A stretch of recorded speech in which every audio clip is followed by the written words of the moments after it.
मित्रता गाँस्नुभयो र त्यही भेट भयो पवनपुत्र हनुमानसँग। हनुमान जसको भक्ति र शक्ति साँच्चै अतुलनीय थियो। सोच्नुस् त, उहाँले असम्भवलाई सम्भव बनाउँदै एक्लै त्यो विशाल समुद्र पार गर्नुभयो अनि लङ्का पुगेर सीतालाई रामको आशाको सन्देश दिनुभयो।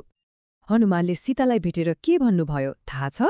आमा, प्रभु आउँदै हुनुहुन्छ, तपाईको दुःख अब समाप्त हुँदैछ। यो केवल एक वाक्य थिएन, यो त धर्मको विजयको पहिलो घोषणा थियो।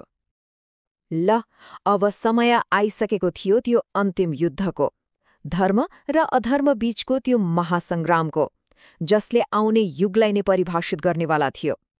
रामको सेनाले लङ्का पुग्न फेरि एकपटक असम्भवलाई सम्भव बनायो। राम नाम लेखिएका ढुङ्गाहरू पानीमा तैरिन थाले र समुद्रमाथि एउटा पुल नै बन्यो। हो, त्यही पुल जसलाई आज हामी राम सेतु भनेर चिन्छौं। यो के थियो त? यो थियो आस्थाको शक्ति। तर यो युद्ध केवल दुई सेनाबीचको थिएन, यो त दुई विचारधारा बीचको थियो। सोच्नुस् त, एकातिर थियो रावण, महान ज्ञानी तर आफ्नो अहङ्कारको दास, अनि अर्कोतिर हुनुहुन्थ्यो राम, स्वयं दिव्य स्वरूप तर मर्यादा र कर्तव्यको सेवक।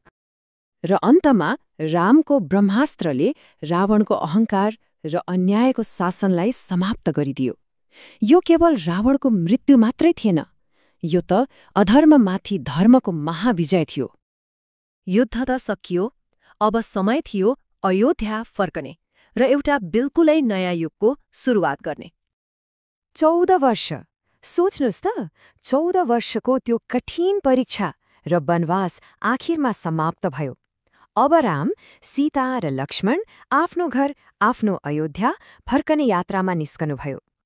अनि उहाँहरूको आगमनको खुसीमा पूरै अयोध्याले दियो बालेर स्वागत गर्यो।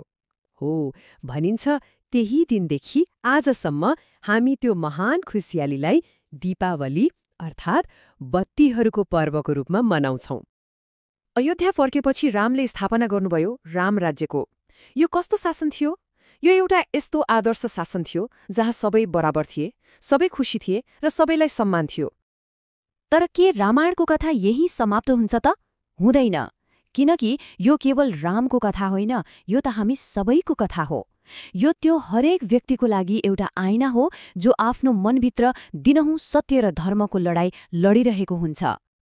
यो महाकाव्यले एउटा कुरा स्पष्ट पार्छ, चाहे परिस्थिति जतिसुकै कठिन किन नहोस्, जित सधैँ सत्यको नै हुन्छ।